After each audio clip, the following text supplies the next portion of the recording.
Let's dive into a tough job, understanding ancient texts. These words, written thousands of years ago, still have the power to challenge and unsettle us today. They're not just relics of the past, they're living, breathing messages that demand our attention. Sometimes you hit a line that stops you cold, like a rock in soft dirt. It's as if the text itself reaches out and grabs you, forcing you to pause and reflect. The Bible is full of these moments, but one verse in Zechariah really stands out. It's the kind of verse that lingers in your mind long after you've read it. It's a showstopper, found in chapter 14, verse 12. This isn't just another prophecy, it's a vision that's hard to forget. The verse describes a plague striking those waging war against Jerusalem, an event so dramatic it almost feels cinematic. Their flesh rots while standing, as if time itself has turned against them. Eyes decay, tongues rot. The details are so vivid, you can almost picture the scene unfolding. This isn't a typical warning, it's graphic and intense. It's meant to shock, to make you sit up and take notice. It paints a horror movie-like picture that's hard to shake. The imagery is haunting, almost cinematic in its brutality. The verse screams, describing a punishment so gruesome you can't just move on. It's the kind of passage that makes you question what you've just read. You wonder what could cause such a thing. Is it literal, or is it a powerful metaphor for something deeper? People standing, bodies falling apart, eyes decaying, tongues rotting. The scene is frozen in time, yet everything is unraveling. It's a complete collapse of the human body, happening instantly. The transformation is both physical and symbolic, a total undoing. The book of Zechariah is filled with visions and prophecies about rebuilding. It's a book of contrasts, destruction and restoration, despair and hope. Amid messages of hope, this verse stands as a brutal warning. It's a reminder that not all prophecies are comforting. It's a reminder that, alongside peace, there are prophecies of judgment. Justice and mercy walk side by side in these ancient words. This judgment is one of the most vivid and unsettling in the Old Testament. It's a vision that leaves a mark on anyone who reads it. It's a stark warning to anyone who would stand against Jerusalem. The message is clear. Actions have consequences, and some are dire. A reminder that divine judgment can be as intense as divine peace. The same force that brings comfort can also bring reckoning. This verse is a vivid testament to the power of prophecy, showing us that ancient words can still shake us to our core and make us question what we believe about justice, mercy, and the future. Why does this verse chill us? It feels eerily familiar, as if it's echoing something deep within our collective memory. Even if you've never heard it before, the words seem to tap into a universal anxiety. In ancient times, plagues were common, but this description is different. It doesn't just recount suffering, it paints a scene of sudden, unstoppable devastation, unlike the slow crawl of most historical diseases.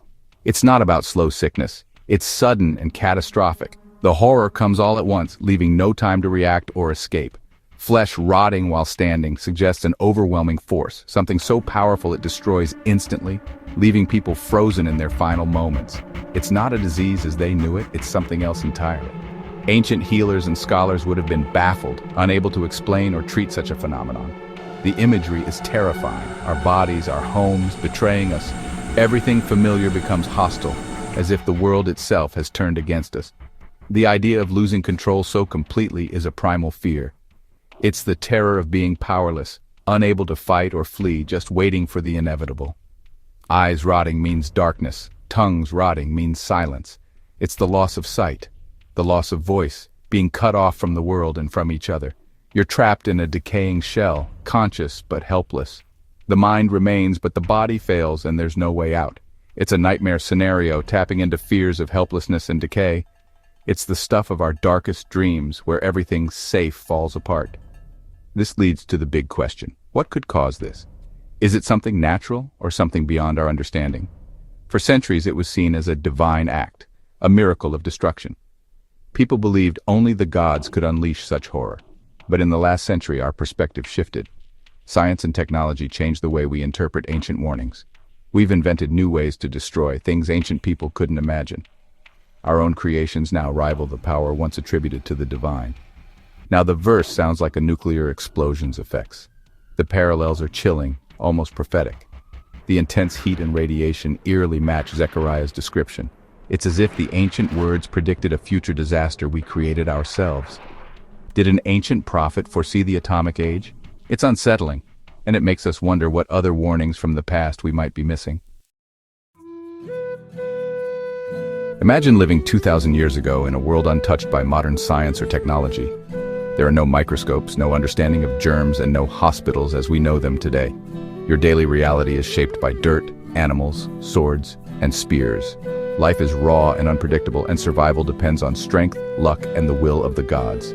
When plagues strike, you see sickness spreading from person to person, a terrifying process you can witness but not control.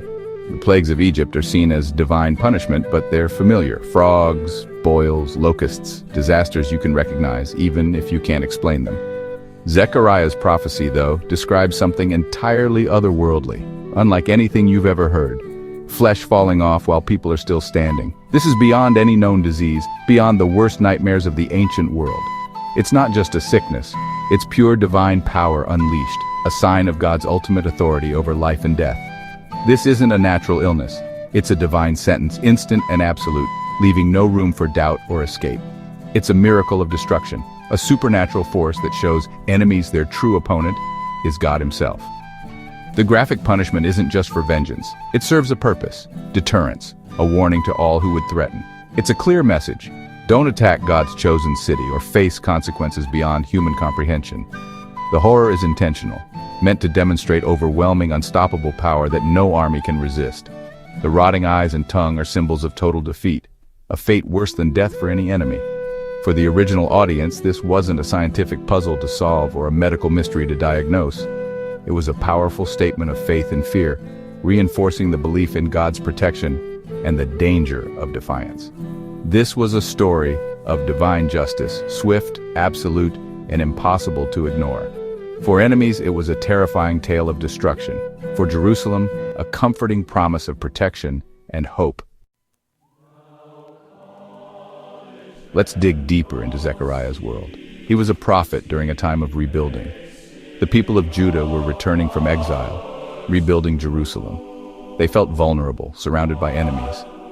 Zechariah's prophecies offered encouragement and hope. His terrifying prophecy in chapter 14 wasn't random. It was part of a vision of a final battle for Jerusalem. Nations gather to attack, but God intervenes dramatically. The plague is the climax of divine intervention. It was a promise God would fight for them. Victory would be absolute. The graphic plague conveyed total victory, not a close call. Historically, it was a symbolic promise of divine protection. Prophets used vivid language to stir emotions and convey truth. The truth, God's power, is greater than any human army. The rotting flesh symbolized humanity's powerlessness against the divine. Fast forward to today, a world Zechariah couldn't imagine.